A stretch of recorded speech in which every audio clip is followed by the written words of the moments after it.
It's now been 2 years since Moss Point was hit by a tornado that damaged parts of some neighborhoods, and progress is being seen through home demolitions. Jacoby Rivers spoke with one resident who says she's happy she's getting the help she needed.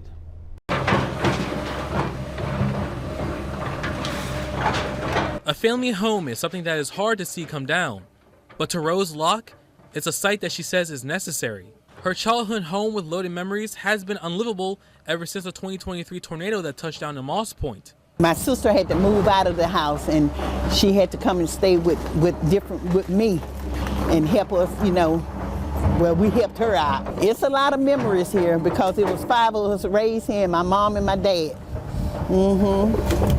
And other relatives that lived here with us too, Locke says her brother contacted his supervisor to see how they can get it removed before it could turn into an eyesore, which is where the Long-Term Recovery Committee comes in. The Long-Term Recovery Committee was able to raise donations to help the city in its recovery, and very specifically the individual families. Paige Roberts is the chairwoman for the committee. She says when she was approached by the Locke family, the committee managed to get funding to do the demolition for their house and 9 others in the area.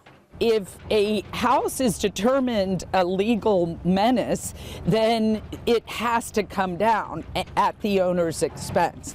This enabled us to do it through the donations for this process, which will then wrap up the very last of our recovery efforts through the Long-Term Recovery Committee. Robert says the toughest part in the process is seeing the families making the tough decision to say yes or no. And to Locke, her decision was the easiest, but also the hardest, because it's a place she called home since 2nd grade, a place where she took care of her sick mother for 18 years, and a place that had a lifetime of memories with her family. Well, I hate to see it going down, but I'd rather see it like this than to be standing and looking a mess to the community and stuff. And I appreciate everything that they're doing to get this tore down for us. In Moss Point, Jacoby Rivers, WLOX News Now.